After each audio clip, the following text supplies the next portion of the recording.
Through generations, the shield protected them while I watched, patiently waiting for its return. What does it mean to inherit a legend? To hold in your hand something that fell from the sky before your great-grandparents were born? We think of heirlooms as treasures, things that connect us to the past, that make us stronger. But what if the past is not done with them? What if the thing that fell from the sky is still waiting to go back? This is the story of a shield that protected a family for generations, that turned the tide of wars, that seemed blessed by the heavens themselves. But every gift from the sky has a giver.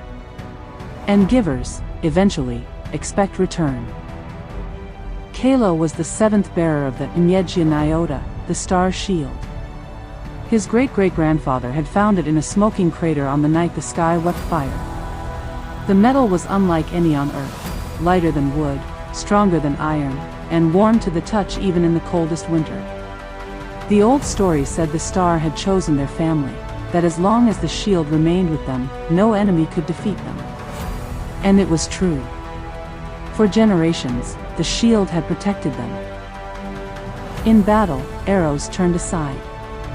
Spears shattered against it. Even the strongest warriors found their strength failing when they faced its bearer. The family rose to prominence, became chiefs, became legends. But the shield had other gifts. Stranger ones. It whispered at night, not words, but feelings, longings, memories of a place far above the sky. It grew heavier with each passing year, as if it wanted to sink into the earth, to find its way back to the stars. Kaelo's father had warned him, on his deathbed. The shield is not a tool, Kaelo. It is a debt. Our family borrowed something from the sky. We have never paid it back. One day, the sky will ask for its due. Kaelo, young and proud, did not understand. He had won battles. He had protected his people. What debt could the sky possibly want? He would find out soon enough. Kaelo was the greatest warrior of his generation. With the star shield on his arm, he had never lost a fight. The neighboring clans, once hostile, now paid tribute. His village prospered. His name was sung in praise poems across the land. But the shield was changing. It began with the weight. What had once been light as a gourd now felt like a stone door. Kaelo could still carry it, but it took all his strength. His arms ached constantly. His shoulders were permanently bowed. Then came the dreams. He dreamed of falling. Endless, silent falling through a void of cold and light. He saw the earth rushing up, impossibly fast, and then, impact. But the impact was not destruction. It was remembering. He was the star, falling to earth, and he remembered everything. The sky. The other stars. The long, slow dance they had shared for eons.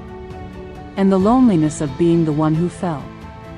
He woke gasping, the shield warm against his chest, humming a frequency he could feel in his teeth. The village healer, an old woman named Lazide, saw him stumbling from his hut one morning, his eyes wild, and she knew.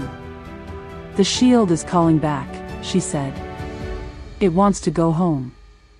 And it will take you with it if you are not careful." Kaelo laughed, but there was fear in it.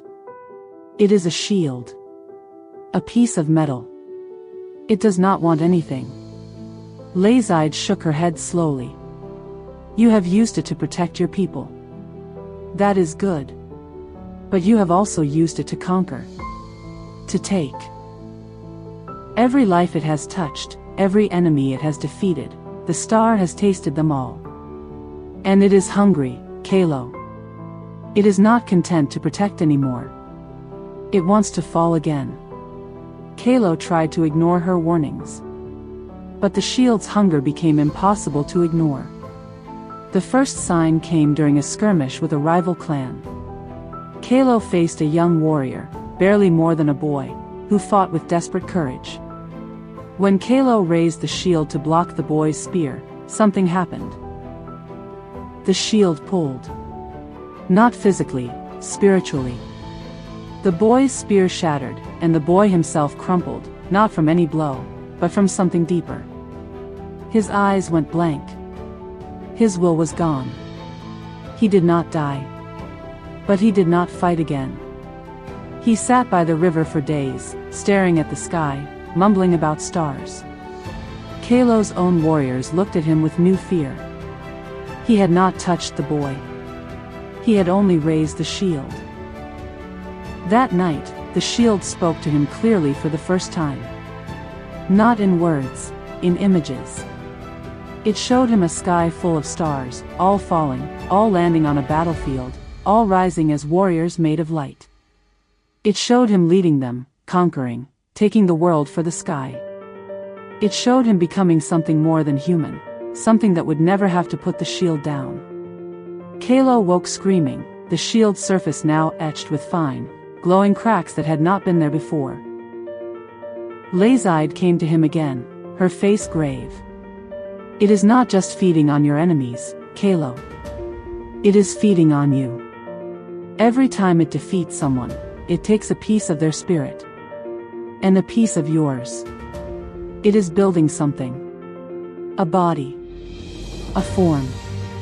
It wants to rise again, not as a shield, but as a warrior. Kaelo gripped the shield, tried to throw it away. It would not leave his arm.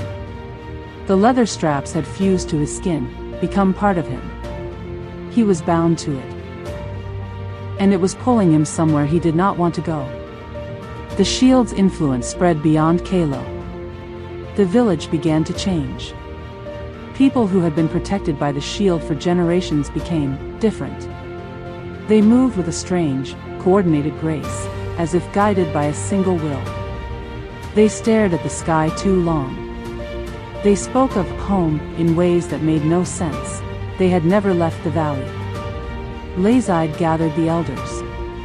The star is not just a shield. It is a seed. It fell to Earth generations ago, and it has been waiting to grow. Our family's battles, our conquests, our victories, all of it has fed it. Now it is ready to bloom. And when it does, it will not just take Kaelo. It will take all of us. It will remake this valley into a garden of stars. The elders were terrified. They demanded Kaelo leave, take the shield far away, bury it where it could never be found. But Kaelo could not leave. The shield would not let him. Every time he tried to walk east, it pulled him west. Every time he thought of letting go, his arm burned with cold fire.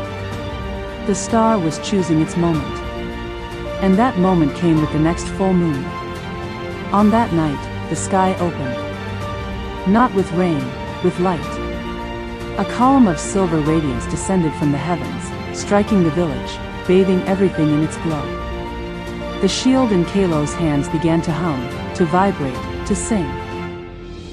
And from the column of light, a figure emerged. It was shaped like a man, but its skin was the surface of a star, roiling, glowing, terrible. Its eyes were empty sockets filled with light. It looked at Kaelo, and Kaelo felt the weight of millennia pressing against his soul. "Bearer," the figure said, its voice the sound of a sun collapsing. "You have carried my flesh for 7 generations. You have fed me with blood and victory. Now I am strong enough to walk again. Give me the shield. Let me rise. And I will make you my herald." Kaelo, trembling, held the shield before him. "What if I refuse?" The star being smiled, a crack of light splitting its face. "Then I will take it. And you with it. The shield is my body. You are merely its sheath." Kaelo looked at the village behind him, at his people, his family, the children who had grown up hearing stories of the shield. If he gave in, they would become servants of the star. If he fought, the star would consume them anyway. He had one choice left. "Lazide," he called out, "you said the shield is a seed. What happens if a seed is destroyed before it can bloom?" The old healer's eyes widened. Kaelo, no. The shield is bound to you. If it is destroyed, you. I know. He raised the shield high, not to block, but to break. He brought it down on the edge of the stone altar where it had been forged, again and again, the metal screaming with every blow. The star being howled, lunged at him. But Kaelo was faster. The shield cracked. Not the fine, glowing lines, but deep, mortal fissures. Light poured from it, the same light that had fallen from the sky generations ago, now spilling back into the heavens. Kaelo felt his own life draining with it. The shield was part of him. If it shattered, so would he. But he did not stop. With a final, desperate blow, the shield split in two.